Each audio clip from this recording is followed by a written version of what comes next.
Okay, can we get everybody seated and we'll go ahead and get started again with our next speaker.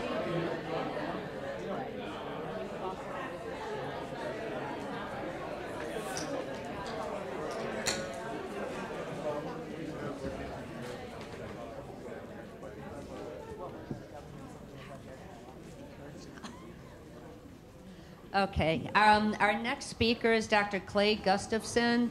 He received his bachelor's degree in biochemistry and English literature at Rice University in Houston, Texas. His MD, PhD in medicine, biochemistry, and genetics at the University of Texas. His pediatric residency was done at the University of Texas Southwestern. Dr. Gustafson is a pediatric oncologist and physician scientist at the University of California, San Francisco. His basic science research is focused on developing novel targeted therapeutic agents to treat neuroblastoma. Clinically, his focus is on applying basic science discoveries to early phase clinical trials for children with relapsed and refractory neuroblastoma, and he's going to be going over some of the trials at the NANT. Thank you very much, Dr. Gustafson. Thanks.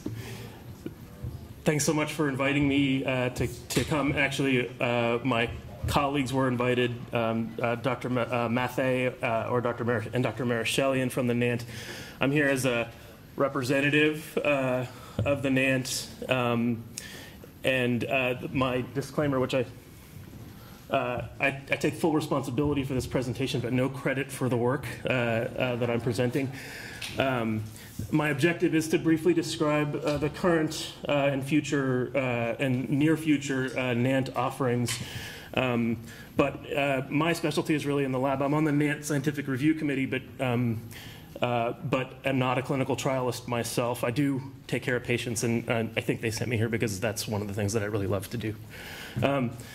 So the goal of the NANT is to pioneer, discover, and translate basic biological findings into new treatments for high-risk neuroblastoma using early-phase clinical trials to overcome resistance, decrease side effects, and improve survival. The NANT consortium is composed of 13 full member sites and 3 international guest sites. The leader is Dr. Catherine Mathey from UCSF, and the medical director is Araz Marishelian from CHLA. And you can see we're pretty well spread across the country with some of the larger centers well represented. Our European colleagues and Australian colleagues are special guest members for particular clinical trials that they were especially interested in opening in those centers. The history of NANT, it's historically been the clinical core, which translates discoveries made by a large multi-institutional NCI program project grant. Our 2016 iteration of the program project grant will be led by Dr. John Maris from CHOP and Robert Seeger from CHLA. And the NANT clinical core is led by Kate Araz and Julie Park from Seattle. We have basic science discovery projects, and those will all be based around the country: UCSF, CHLA, Children's Philadelphia, Stanford, and Dana-Farber. So when should a NANT trial be considered? You've heard a lot about standard of care. You've heard a lot of about other trials. Basically, NANT trials are really intended for patients with relapsed or refractory neuroblastoma that relapsed during or after standard therapy. It's usually patients who have failed standard off-the-shelf salvage regimens, and that now often includes CH1418 irinotecan and temozolomide, which is rapidly becoming one of our standard salvage regimens, as you've heard yesterday. There's usually no limit on the prior number of therapies, but some protocols do exclude some prior therapies that would affect safety.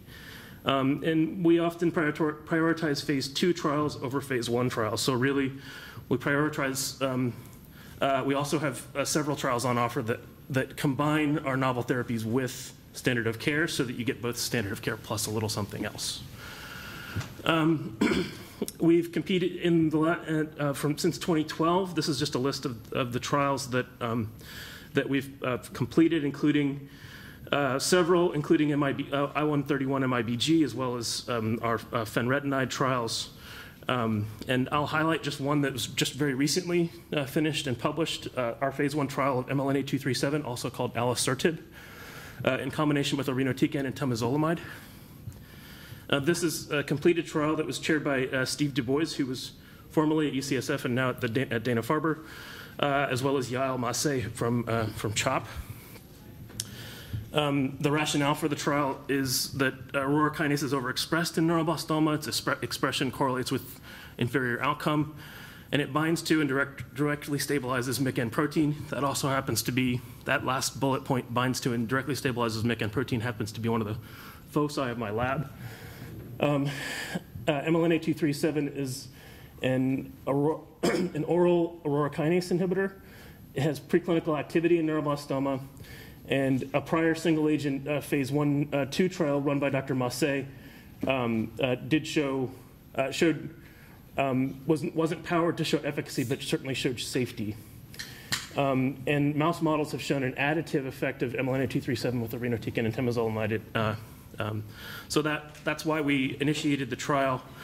The way it ran was basically a week or 5 days of irinotecan and temozolomide with 7 days of oral MLNA237. We've recently published the phase 1 portion of this trial, which showed that it was safe and efficacious. The response rate was about 31.8%, which is pretty good considering the highly pretreated patient population, with a 52.4% 2-year progression-free survival. The phase 2 portion of this study has been fully enrolled now, and the data is under central review, as well as biomarker analysis, and hopefully we'll publish the results of that study. I don't have the results from the phase 2 study to present to you all today, but I would just say that this this regimen is now being considered for upfront therapy in COG, and it's also being considered for additional study in the Children's Oncology Group. It's a good example of what the NANT aspires to, which is basically to be a feeder for the Children's Oncology Group and to really synergize and do high risk, hopefully high reward early phase trials that will eventually feed into the standard of care. Our currently open chemotherapy-based trials include topotecan and cyclophosphamide combined with DFMO and Celebrex, topotecan and cyclophosphamide combined with sorafenib. We have a single-agent trial with SF1126, which is a PI3 kinase inhibitor. And then almost open is our lorlatinib PF06463922 trial. I'll talk about all these, and that's a mouthful. One of the ways that we've tried to focus many of the targeted therapies in the NANT is against the MYC-N protein. As many of you know, MYC-N amplification is a potent marker of aggressive disease, which makes it an excellent target. However, it is very difficult to drug directly because of its structure. Basically, it's composed of large flat surfaces that it's very difficult to fit a small molecule into to disrupt its function. We and others have developed multiple strategies to potently but indirectly target MYC-N. And this is the only slide that's actually from some of the lab work that I'm primarily focused on. Basically, this is the pathway that stabilizes MYC-N. MYC-N is tightly regulated at the level of stability. In other words, it can easily and quickly degrade in the cell based on signaling. And each of these stop signs represents a different place in this very complicated pathway that I won't go through in detail, where there are drugs that exist for interventions. I've just circled the ones that are actually available in clinical trials in the NANT right now. And those include ALK tyrosine kinase inhibitors, PI3 kinase mTOR inhibitors, Aurora A kinase inhibitors, histone deacetylase inhibitors, and then the ODC inhibitors. So I'll just start by going through the trials. I have a lot to go through, so hopefully I can get through in the time that we have. NANT 1201 is a phase 1 study of DFMO and celecoxib with cyclophosphamide and topotecan for patients with relapsed and refractory neuroblastoma. It's chaired by Mike Hogarty, David Ziegler in Australia, and also Raz Marashelian at CHLA. I know people are probably curious about DFMO, considering a lot of the recent discussion and buzz about Dr. Scholler's work. The rationale for this is that MYC regulates polyamines, and this was all gone over nicely yesterday, at virtually all regulatory steps. And ODC1 is a MYC target, as well as a bona fide oncogene. It's activated by amplification in 10 to 20% of MYC amplified neuroblastoma. There are FDA-approved drugs that antagonize polyamines. One of them is DFMO, which is an irreversible ODC1 inhibitor. Also celecoxib, which induces polyamine export. That's just diagrammed here. COX-1 blocks SAT1, which is blocking this polyamine pathway. And then DFMO is directly blocking ODC, which is directly downstream of MYC-N. This is an illustration of the treatment schema. For the trial, basically, you get DFMO and celecoxib for the first 7 days by themselves. Then you get 5 days of topocyclo. While continuing on the DFMO and celecoxib, which continues, you stop the DFMO at 21 days, and then you get an extra week of the celecoxib, so you stay continuously on the celecoxib for 28 days. We're currently on dose level 4A, and I would just point out one of the differences between this study and the study that Dr. Scholler presented is our max dose here is 3,000 of DFMO, and I think the max dose on her trial was 1,500. Or, sorry, minimum dose is 3,000, and the max dose for her was 1,500. So we're giving significantly more DFMO, and it does actually seem to be fairly well tolerated. So future directions for these studies will be to define the recommended phase 2 dosing. That's to finish out our 4A dose level. And then we are potentially, we'll do an expansion cohort of that 4A dose level so so more patients can access it and we can capture that data. Looks like I missed a transition slide. The next trial I want to talk to you about is one that combines sorafenib, which is a tyrosine multikinase inhibitor. This inhibits both cell surface tyrosine kinases, which are critical in cancer, as well as intracellular serine threonine kinases, which are in the RAS-MAP kinase pathway.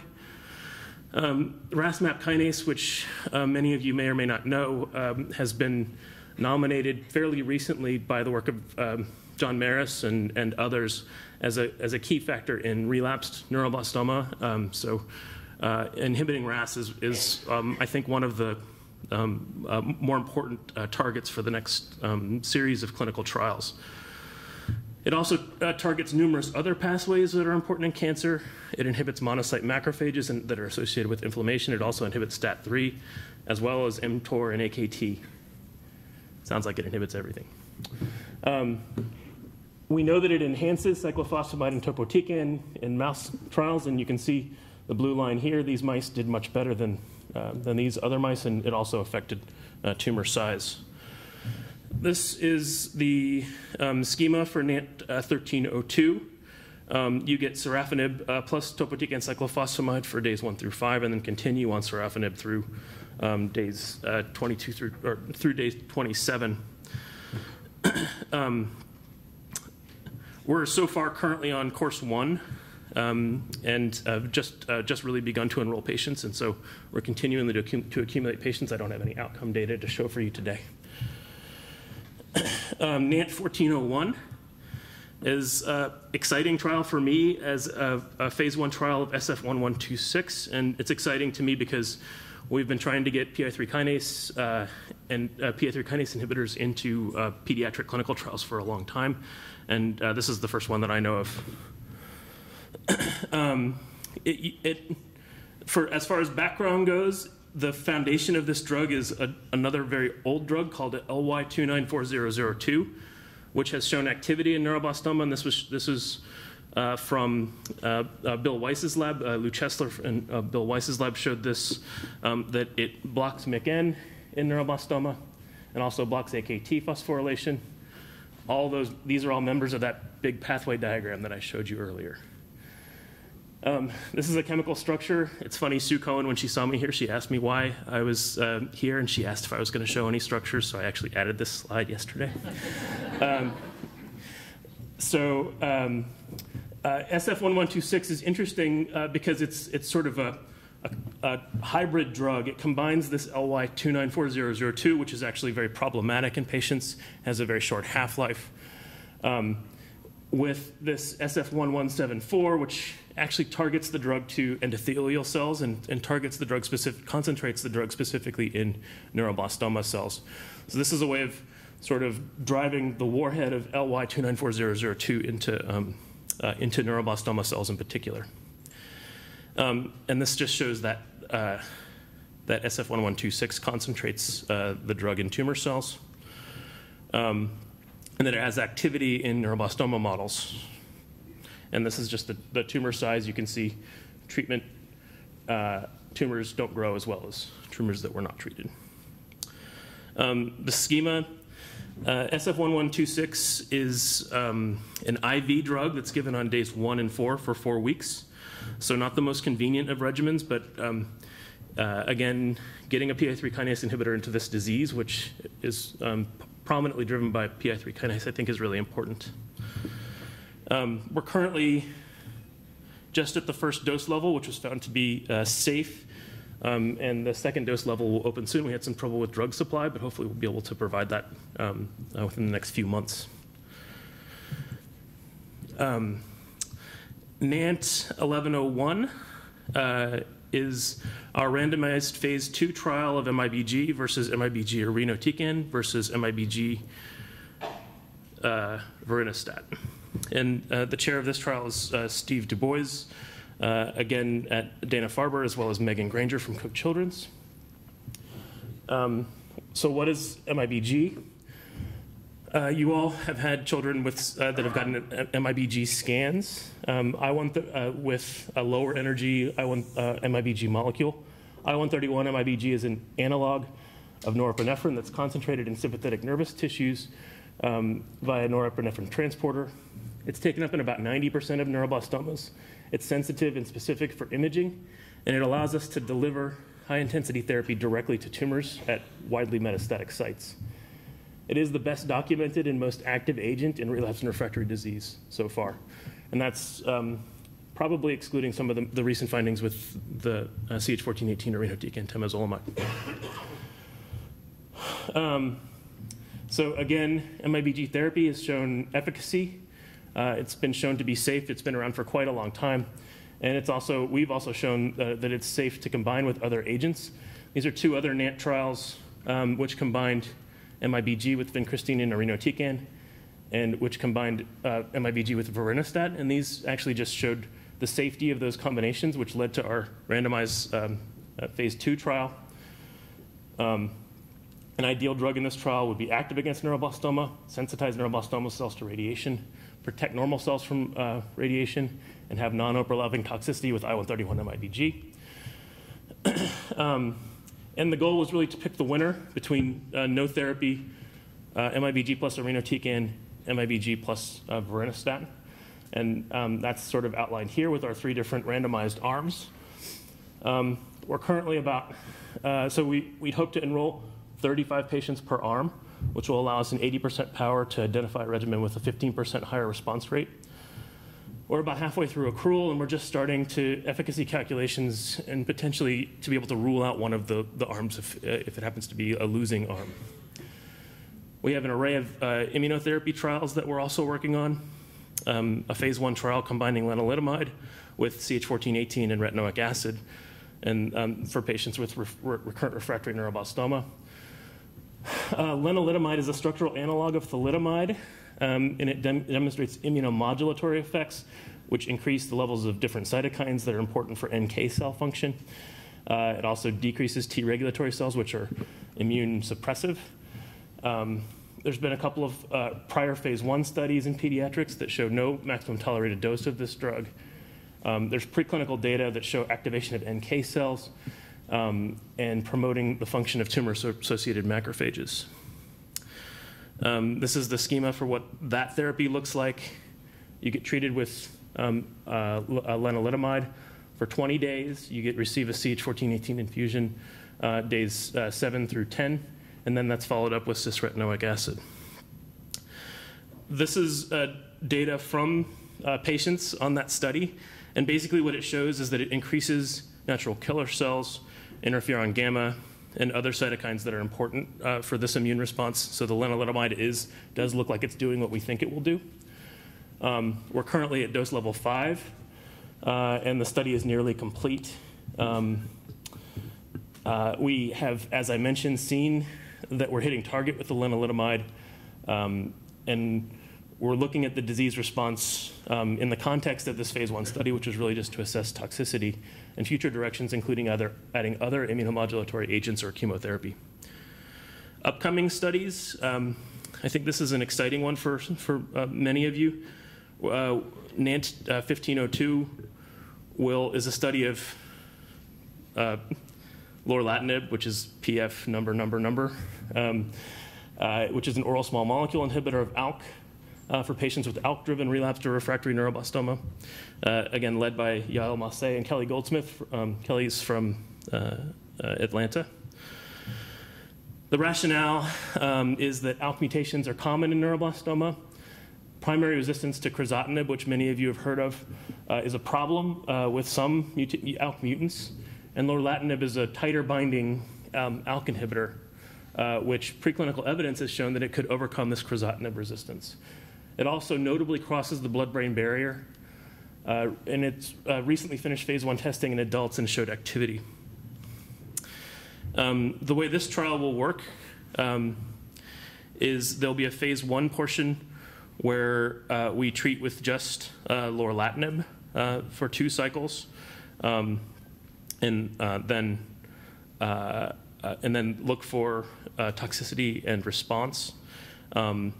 Then we plan to expand and do lorlatinib plus chemotherapy, so lorlatinib plus topotecan cyclophosphamide, in the hopes of taking this regimen and moving it eventually into upfront therapy from the Children's Oncology Group.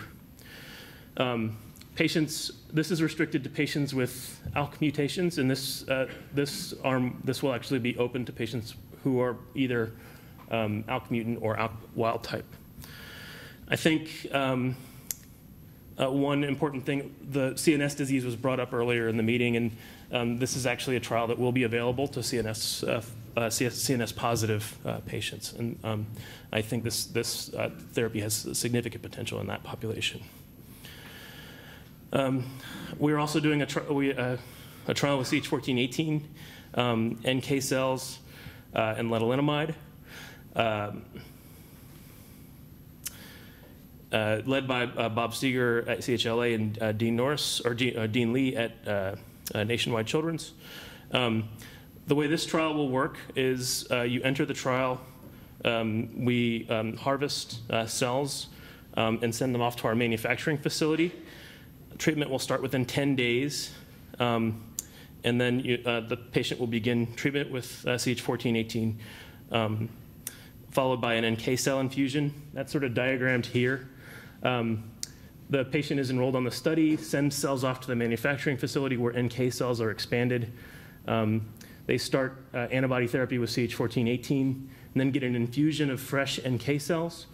For the first cycle, toxicity is evaluated at the end of that cycle. Then they start a second cycle using frozen NK cells that were harvested from the original infusion. And this is because we think NK cells are some of the primary actors in the activity of CH1418. We have 2 different biology studies that I'll tell you about. We're doing banking TACMAN low-density array to develop minimal residual disease. And we've made these samples available to investigators across all sites, not only NANT. And we're doing a retrospective review of NANT response criteria to look at responses across all of our current and past clinical trials. We have a trial with I-124 PET, and then our precision medicine trial, which I'll tell you just a little bit about. I'm going to skip through the TACMAN low-density array. Our precision medicine trial, the primary aim is to determine the frequency of actionable therapeutic targets in neuroblastoma patients, and also to provide expert therapeutic recommendations. We have secondary aims, which are primarily about being able to obtain these samples from bone marrow rather than from primary tumor cells to spare patients that. And then also some exploratory biology aims. Basically, the way this trial will work is every patient who's enrolled will get a cancer sequencing panel done on them, as well as a very specific immunohistochemical analysis done by Hiro Shimada at CHLA. Patients will then be divided into 4 actionable subgroups, which actually fit fairly nicely with many of our NANT trials, but also with other trials across the country. Into ALK, MAP kinase, MYC, MYCN, PI3 kinase, or inflammatory subgroups. All of this data actually gets reported back to the patient and to the patient's physician. So you'll get a complete report of both the data as well as a report of recommendations from the NANT Precision Trial website, which will be a list of all the NANT children's oncology groups and hopefully any other clinical trials which match these actionable subgroups. And then physicians and parents can choose what to do based on reports and clinical situations. So this doesn't assign you to a particular therapy, it just recommends what molecular targeted therapy might be best for your child. Future directions include many. There's several stop signs that I didn't outline. We're working on novel targeted aurora kinase therapies. We're working on a brand new mTOR inhibitor, as well as bromodomain inhibitors. Let me just acknowledge Dr. Mathey and Dr. Marashelian as the primary movers in this work, as well as too many people to list, our NANT collaborators, our scientific review committee, study chairs, also our patients. These are 2 different patients that are currently on active therapy, that one of which responded had a complete response to MIBG, and the other of which actually had a complete response to the CH1418 Arenotemidar. And these are a small sampling of the sponsors because this is such a large multi-institutional group. We get sponsorship from all over the country. I'm happy to answer any questions. Thank you, Dr. Gustafson.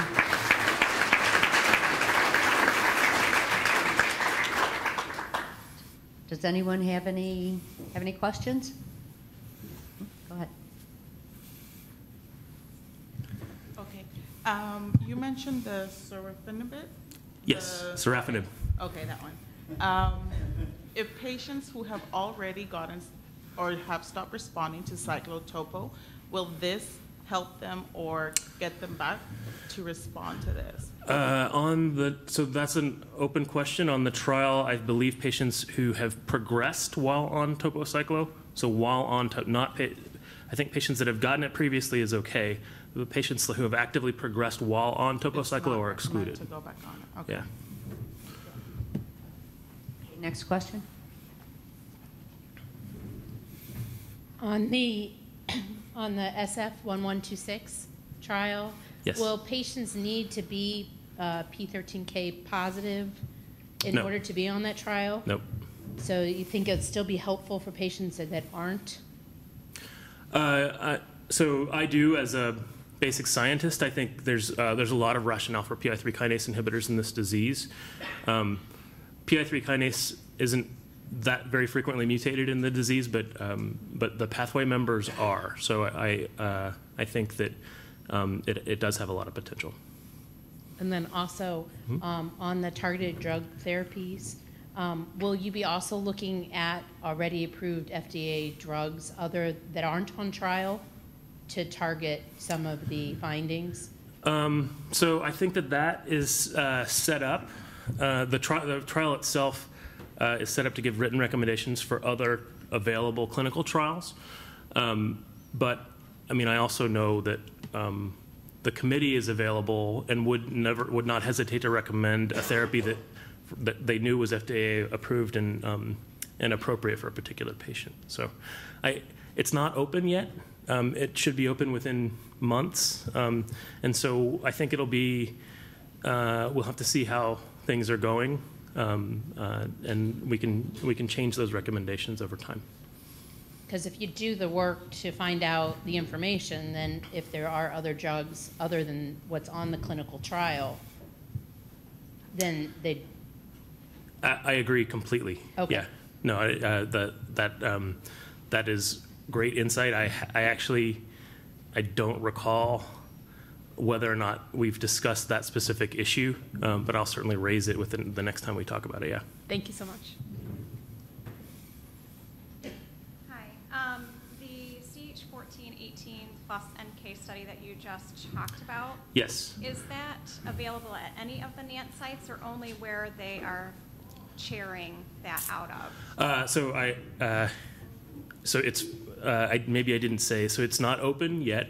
Okay. It will be available at any of the NANT sites.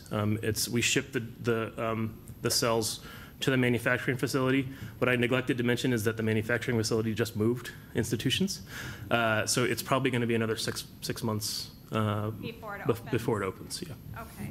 And then still on that same study, now it's paired, the CH1418 plus NK is paired with the Lenalidomide. Yeah, I'm terrible with the names.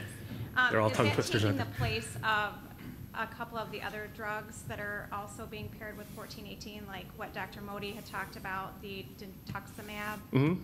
Okay, so. It's, well, so Dituximab is not paired with what this NKCH1418, it's the lenalidomide.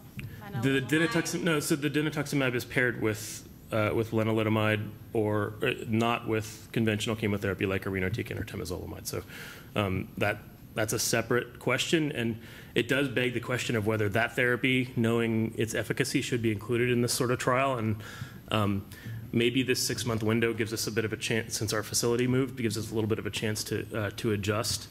There is some complexity with giving therapy that may kill the cells that you just infused, and so the timing of that would have to be worked out. But Dr. Modi's studies have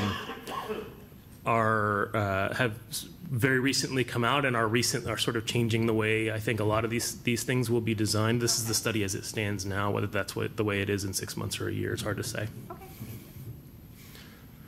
2 more questions then. So just a quick question on the DFMO trial that NANT are running. You pointed out the difference in minimum and maximum dosage between the trial presented yesterday and the trial presented today. Did you set your minimum dosage because below that you believe that there's no therapeutic impact of below that, and sort of adding on to that, because the 2 trials seem to be one to prevent relapse where there should be no active disease, and the NANT one is to deal with relapse, is that a reason why the doses would be different? That is, so to answer your first question, I was not in the conversation, but I have spoken with the chairs when they designed the trial, and they chose the dose that they thought would be minimally effective. Whether that's effective in the relapse setting is very difficult to say. I mean, and then your second question was so that may be because one was designed for the relapse and one was designed for the NED state. I suspect that you could go much higher with very little toxicity as well. I mean, I think that our data really indicate that, and I would think about going higher with that therapy.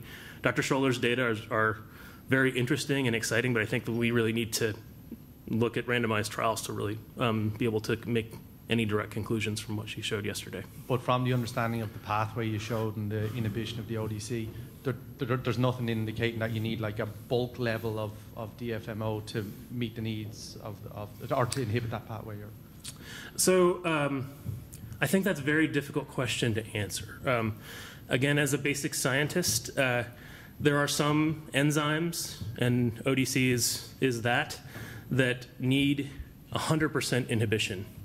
And at what dose do you get 50% inhibition, and is that enough? Or is 97% inhibition enough? And at what dose do you get that? So you may be able to get some inhibition, but no efficacy until you inhibit all of the DFM or all of the ODC. And I don't know that anyone's done enough to know the answer to that question. Thank you. One more question. You mentioned a trial that could be geared towards CNS disease. What was the name of that? And I think it had the lorlatinib. Yes. Yes. What was the name of that trial? Number. I think it was 2015 something.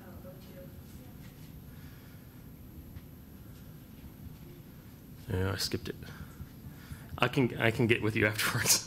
But it will be for patients with CNS? CNS positive patients will be eligible. 1502. And is it open now? It is not open now, but it will be open soon. I should also mention that trial is a partnership with is a public-private partnership with Pfizer, and Pfizer is actually contributing significantly to that, as well as other private funds to sort of make this happen. I don't think Pfizer's ever done that with the pediatric oncology group, and to have a monster like Pfizer on our team is actually a really good thing for that trial as well. Okay, thank you. Okay. Thank you, Dr. Gustafson.